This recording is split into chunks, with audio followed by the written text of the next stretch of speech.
5 വർഷം ഈ പദ്ധതി നടപ്പാക്കി. 1000 രൂപ എന്നുള്ള പാക്കോട്ടുപണി നടത്തുന്ന എന്റെ ഒരു ഓർമ്മയിലും ഉണ്ട്. എന്തോ ഒരു ഇങ്ങനെ ഓർമ്മ കിട്ടുന്നുണ്ട്. 1000 രൂപയ്ക്ക് നടക്കാന്നുള്ളൊരു ഞാൻ ഇപ്പം ഓർമ്മ കിട്ടുന്നുണ്ട്. മനസ്സിന് ഒരുപാട് വലിയ പിന്നെ പ്രയോജനമായിരുന്നു.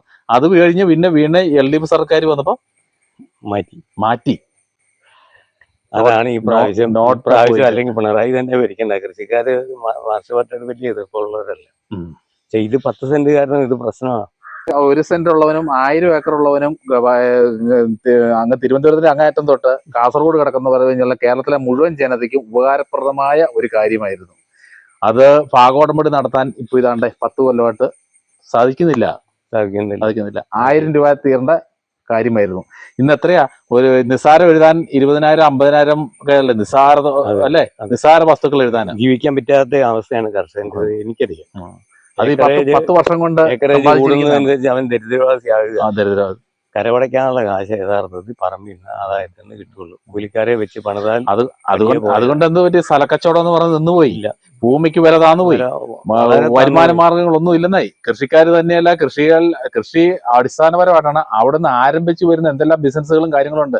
കൃഷിയെ ഡെവലപ്മെന്റ് ചെയ്ത് കൃഷിയിൽ നിന്നല്ലേ മനുഷ്യന്റെ ആരംഭം തുടങ്ങുന്നേ. പക്ഷെ അതെല്ലാം നിന്നുപോയി.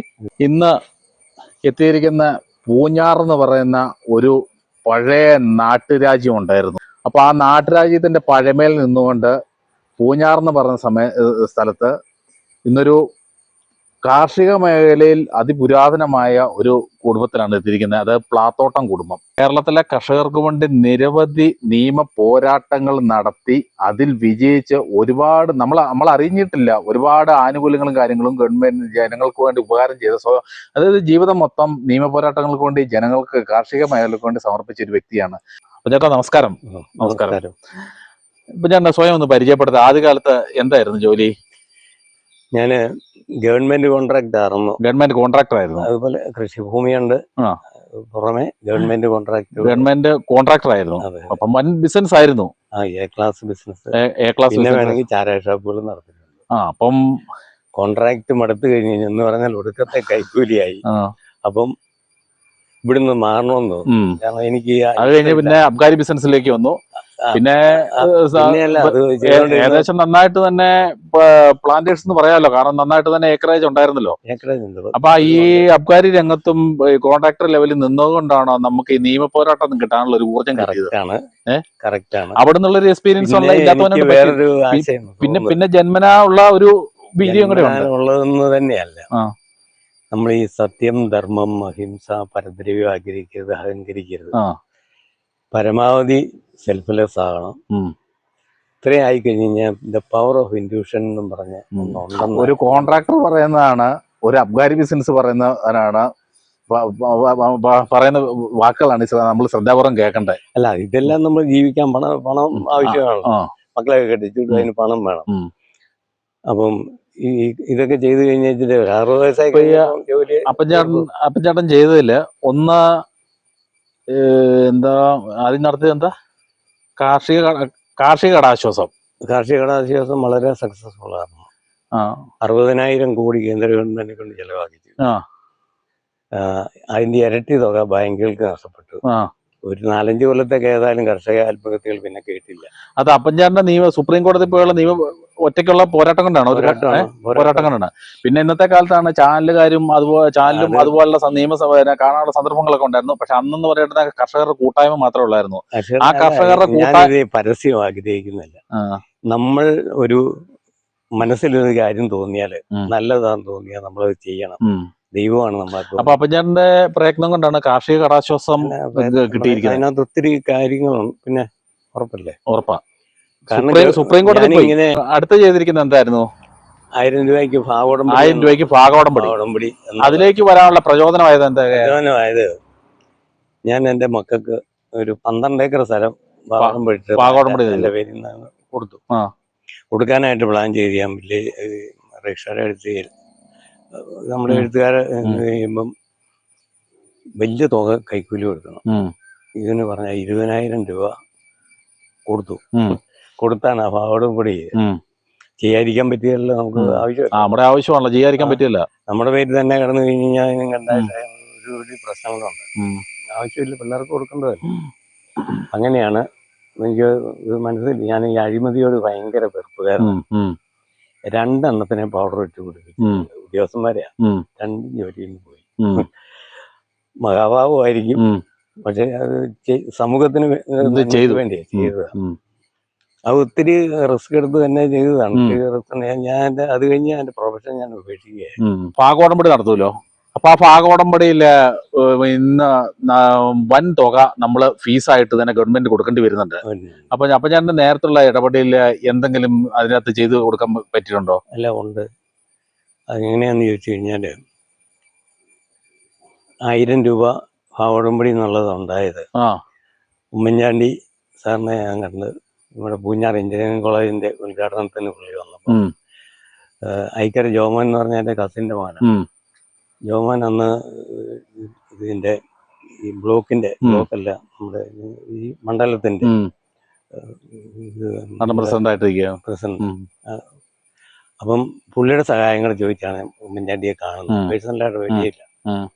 അപ്പം പുള്ളിയായിട്ട് സംസാരിക്കാനും നേരം കിട്ടി. അപ്പം ഞാൻ പറഞ്ഞു എങ്ങനെയെങ്കിലും ഇതാക്കി തരണം. 2005 അവസാനത്തിൽ എങ്ങനെയും ആക്കി തരണം. കൃഷിക്കാരാകെ വിഷമിക്കുന്നു. വല്യപ്പന്റെ കാലമായാലും മക്കൾക്ക് ഭൂമി എഴുതാൻ പറ്റിയല്ല. അവർക്ക് ഇത് വീട് വെച്ച് വല്ല ഇത് എടുക്കണം, സ്വന്തമായ പണി ചെയ്യണം. കാരണന്മാര് മരിച്ചു പോയാൽ പിന്നെ അത് പ്രശ്നങ്ങൾ ഉണ്ടാകുന്നുണ്ട്. അപ്പൊ ഈ കാര്യമെല്ലാം പുള്ളിയോട് ബോധ്യപ്പെടുത്താൻ പറ്റും. അത് കഴിഞ്ഞ് ഞാന് ഉമ്മൻചാണ്ടിയോട് പറഞ്ഞാലും പുള്ളി മറന്നു പോകില്ലെന്നോർത്ത് ഞാന് നമ്മുടെ ഇപ്പോഴത്തെ MP ഉണ്ടല്ലോ, അന്ന് പുള്ളി DCC പ്രസിഡന്റാണ്. പുള്ളിയുടെ പേരെങ്ങനെയാ? ആന്റോ. പുള്ളിയെ ഈ കസിനെ എന്റെ കൂട്ടത്തിൽ പോയി അവരുടെ ഒരു മീറ്റിംഗ് വേണ്ടിയിരുന്നു. ആ മീറ്റിംഗ് വെച്ച് കാണാമെന്ന് പറഞ്ഞ് അവിടെ ചെന്നു. അപ്പം കണ്ടു, സംസാരിച്ചു. ഇത് സാറ് ഏറ്റിട്ടുണ്ട്, ചെയ്യാമെന്ന് പറഞ്ഞിട്ടുണ്ട്. അപ്പം പുള്ളിയെ ഓർപ്പിച്ച് എങ്ങനെയും ചോട്ടെ ചെയ്യിക്കണമെന്ന് പറഞ്ഞു. അപ്പം പുള്ളി അതിനകത്ത് ഇടപെട്ടു, ഞാൻ നോക്കിക്കൊള്ളാമെന്ന്. പിന്നെ മാണി സാറിനെ കണ്ടു. പുള്ളിയും ഈ പറഞ്ഞ പോലെ താല്പര്യം കാണിച്ചു. കാരണം ഇലക്ഷൻ വലിയ സമയമില്ല. ഇന്നത്തെ ഏപ്രിൽ ആകുമ്പോൾ അങ്ങനെ അപ്പൻചാണ്ടിന്റെ നിവേദനം കൊടുത്ത് അപ്പൻചാണ്ടിന്റെ പ്രയത്നഫലമായിട്ടാണ് ഈ 1000 രൂപയ്ക്ക് പകർപടി നടത്താമെന്നുള്ള സംഭവം കൊണ്ടുവന്നിരുന്നത്. അതെ. വേറെ റെക്കോർഡുകൾ ഞാൻ കൊടുത്തത്.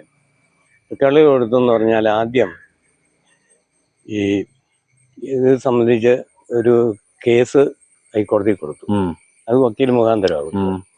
വക്കീൽ മുഖാന്തരം കേസ് കൊടുത്തു കഴിഞ്ഞപ്പം അഡ്വക്കേറ്റ് പറഞ്ഞു, എനിക്ക് ഇവിടെ കർണാടകയിൽ 1000 രൂപയ്ക്ക് പകർപടി നടക്കുന്നുണ്ട്, പുള്ളിക്ക് അവിടെ സ്ഥലമുണ്ട്. അപ്പൊ ഞാൻ അതിന്റെ ഐഡിയ നോക്കി അവരുടെ വെബ്സൈറ്റിൽ നിന്ന് ഈ പറഞ്ഞ അതെടുത്ത് അതോടെ വെച്ചാണ് മുഖ്യമന്ത്രി ഇത് കൊടുക്കുന്നത്. അപ്പൊ നമുക്ക് ക്ലെയിം ചെയ്യാനൊരു ഗ്രിപ്പ് കിട്ടി. അടുത്ത സംസ്ഥാനത്ത് നടക്കുന്നത് എന്തുകൊണ്ട് നമുക്കിവിടെ ചെയ്യാൻ പാടില്ല? മനുഷ്യനെ ഈ പറഞ്ഞ 5% അതിന്റെ കൊടുത്ത് 2% രജിസ്ട്രേഷൻ കൊടുത്ത് ചെയ്ത് നടക്കുകയില്ല. അതുകൊണ്ട് എന്ന് വെച്ചാൽ തലമുറകളായിട്ട് ചെയ്യാതെ പകർപടി ചെയ്യാതെ കാരണന്മാര് മരിച്ചു, മക്കളുടെ കയ്യിലെല്ലാം സ്ഥലമിരിക്കുന്നു, ചിലയിടത്ത് പ്രശ്നങ്ങളുണ്ടാകും. അപ്പൊ ഇതിന്റെ ആവശ്യമില്ല. ഇത് മനുഷ്യന് വേണ്ടിയല്ലേ ഗവൺമെന്റ് ഉണ്ടാക്കി. നമ്മുടെ മാണി സാറിനെ കാണാനായിട്ട് നമ്മുടെ ഈ പുള്ളിയുടെ ഏറ്റവും അടുത്ത ആളുണ്ട്, പുള്ളിയെ പോയി കണ്ടു, വീട്ടിൽ പോയി കണ്ട് മാണി സാറിനെ നിരന്തരം ഇതിനു വേണ്ടി ആൾക്കാരെ കാണുകയും MP മാരെ കാണുന്നു. ഓരോ ദിവസവും നമ്മൾ ഇതിനു വേണ്ടി പരിശ്രമിച്ചുകൊണ്ടിരിക്കുക. അങ്ങനെ ചെയ്തെങ്കിൽ അല്ലാണ്ട് കടലാസ് കൊടുത്തൊന്നും ഒരു കാര്യം ഓടുകയില്ല. അറിയാവുന്ന കുറെ MLA-മാർക്കെല്ലാം കത്തയച്ചു. അത് കഴിഞ്ഞ് ഞാൻ അസംബ്ലി കൂടുമ്പോൾ നോക്കുമ്പോൾ ഓക്കെ പറഞ്ഞതായിട്ട് തന്നു.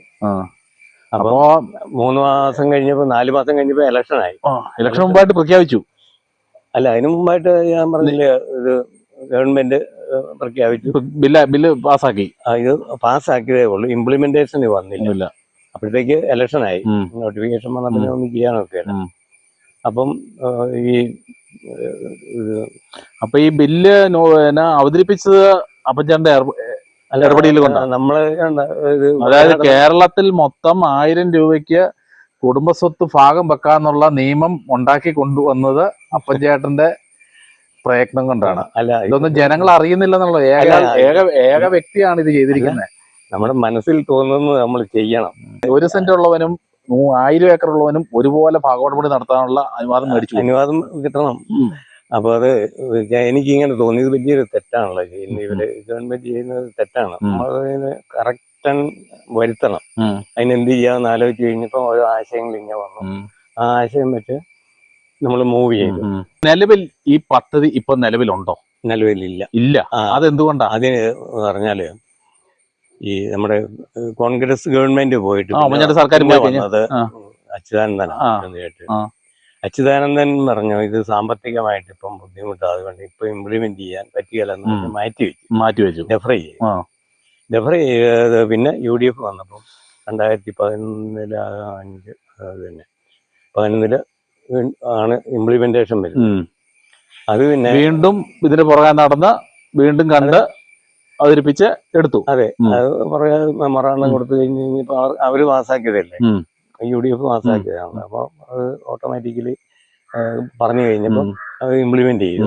ഇങ്ങനെയുള്ള പ്രശ്നങ്ങൾ വന്നുകൊണ്ടായിരിക്കും ഇതെല്ലാം മനസ്സിലാക്കിയിട്ട് ഭൂമിക്ക് യാതൊരു വാല്യുവേഷനും കൊടുക്കാതെ ഭൂമി ഒരു അസറ്റ് അല്ല എന്ന് കണ്ടിട്ട് ഇവിടുത്തെ ജനത ജീവിക്കാൻ പറ്റാതെ നാട് വിട്ടുകൊണ്ടിരിക്കുന്നു. ഒറ്റയാൾ പോരാട്ടത്തിലൂടെ ഇത്രയൊക്കെ സാധിച്ചെടുത്തു. അപ്പോൾ ഇനി പുതിയ ഗവൺമെന്റ് വന്നിരിക്കുകയാണല്ലോ. അപ്പൊ ചേട്ടൻ ഇനി ഇതിന്റെ എന്താ ചെയ്യാൻ, എന്താ പ്ലാൻ? പുതിയ ജനങ്ങൾക്ക് പുതിയ പ്രതീക്ഷ ഫലം കൊടുക്കാൻ പ്ലാൻ ഉണ്ടോ? സംഘടനയുണ്ടല്ലോ, സംഘടന പോയി കാണണം.